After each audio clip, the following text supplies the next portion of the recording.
still trying to figure out that cover where the fist is coming out of the mouth, but the thumb is on the wrong side, and it doesn't really make sense. I'm like trying to visualize this. So, Fistful of Metal, okay. Then I had this idea for this album cover. The brute force of just your bare hands going through a person. And this is something that people seem to be confused about, is you had one hand grabbing on an angle, and you had the other hand going through. So that is the angle, whether it's this way or this way. So it's not two left hands. It's just a weird angle. It's an angle where you see the side and this. And that's what I explained to the artist. I said, you know, you're grabbing it, you're kind of like, it's one of these. It's like you're putting it through. Like, it's not just a punch in the mouth, it's a punch through the back of the head, through your mouth. Like, wow. And we went through a lot of logo iterations until we settled on what became the logo, which we were all fucking stoked on. Like, it just, you knew it when you saw it. It was like, that's a logo. Like, that's the brand. That says everything without even seeing a picture of us. You get excited when you look at it. Like Iron Maiden, Kiss. Like, it's a logo. And we were all excited about this album coming out. Finally, all the stuff. We get the advanced copies in the States. The first Megaforce pressings come. And we get a copy of it. And the logo on the album cover is pink. And it's fucking got a pink logo on it!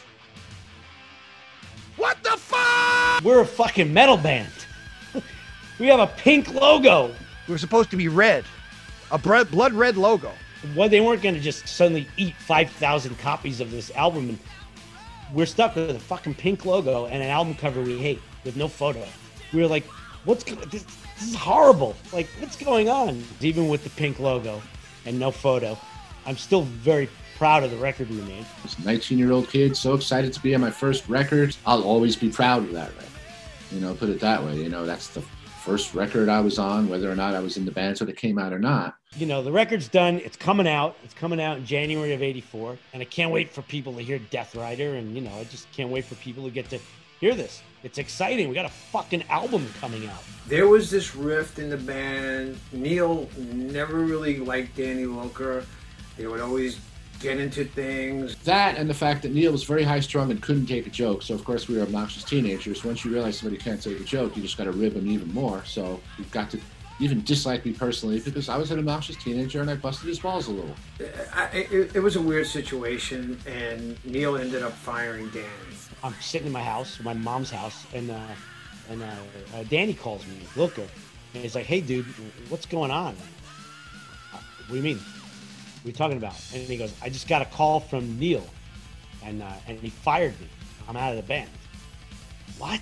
I was thrown out of that band literally, I think, 3 or 4 days before Fistful of Metal came out. So, you know, I ain't gonna lie, that was crushing. You know, I did shed a few tears. I'll be honest. That was never discussed ever. I was like, hold on, let me, you know, I'll call you right back. I called Charlie. I called Spitz. I said, "Did you speak to Neil or Danny?" "No." I told them what happened. They were both as shocked as I was. That's not okay in this band. We don't do things like that. We don't have people in our band like that. You know, we're a team. What are we gonna do? I'm calling Neil right now. What the fuck? It was an unfortunate situation, but, you know, I know that people want to say that, "Oh, Neil, you know, it's all you. You know, you had everything to do with that." Well, you know, if I was Santa Claus and I was driving the sleigh, you know, and all the reindeers were under my control, then, you know, and I had all the presents, well, you know, then maybe I'd be in control of Christmas. And I got the singer of the band telling me, either you're the bass player, who's like your best friend, is gone, or I leave. And I'm like, that's so fucked up. You know, we can make this work. I don't understand why is it such an issue for you? You know, we can all talk to Danny. We can figure this out. You know, he's like, nope, I'm fucking done. It's either him or me. And, you know, this is January of 1984. I wasn't the guy that I became because of lessons like this. I said, he's giving us the ultimatum. Like, what do we do? What do we do? You know, what are we going to do? The fucking record's coming out. If we lose our singer, you know, we all talked about it. If we lose our singer, we're done. Like, we've got that tour coming up with Raven in the summer. We already knew Johnny Z had this tour coming up. If we lose a bass player, we're not done. All right, I'll call Lilker, right? And I mean, I'm telling you, dude, it's the hardest. I mean, probably professionally and personally, it's the hardest conversation I ever had. It really is a shame what happened within the band, let's say. Especially at that point, I was fucking 21 at that point, to tell my best friend, you're out of the fucking band. Even saying it now makes me want to punch myself in the face. He's just a talented dude, man. Like, really, like, his writing was amazing. Anthrax definitely kicked off thrash metal for the East Coast, I would say, and that's something I'll always be proud of.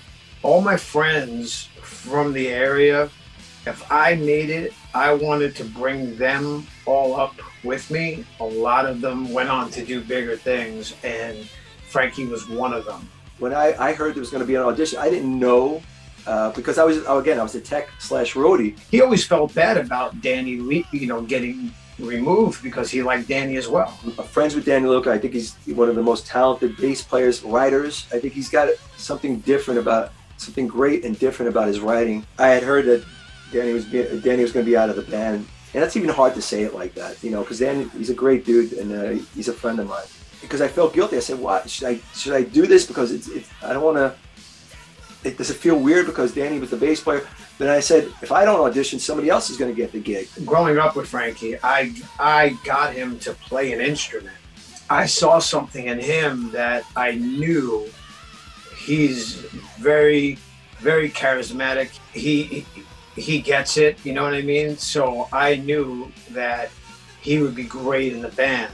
Frankie was family. He was part of our crew, and literally family, because he's Charlie's nephew. Kind of, almost forced him on everybody, but everybody liked him at that point anyway. So it was an easy transition. I was related to Charlie, and I guess that was a feather in my cap, but I didn't know I was going to get the gig. Frankie plays bass. We're all friends. He's an awesome dude. He knows the songs. Let's put him through an audition, which was ridiculous. He didn't need to audition. We knew Frankie was the guy.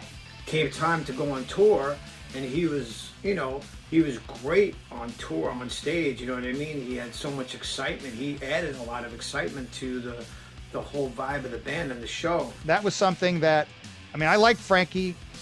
That changed the dynamic. Like I had to strongly stand my ground on an idea. And it was a constant. It was constantly.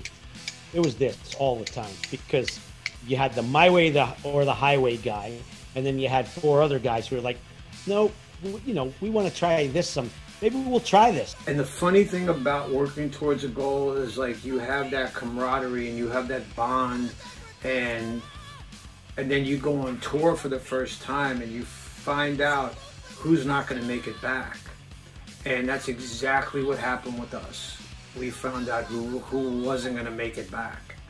I didn't really get to see them live until we finished the first record. And of course, they were always a really solid band. They worked really hard. They were no bullshit, those guys. So we go out on that tour, and it's fucking great. How could it not be?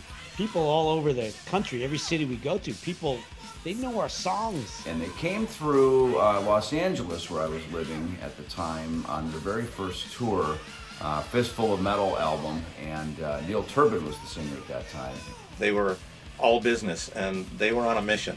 A very powerful band, and a lot of energy, which I think is a trademark and a hallmark of Anthrax, is just relentless, bludgeoning energy. I think all of us kind of bonded, meaning me, Scott, my nephew, and Spitz. But one guy didn't bond, and that was Neil, and it was very difficult dealing with certain things. I think the band had an idea of what they were doing, and those plans didn't include me.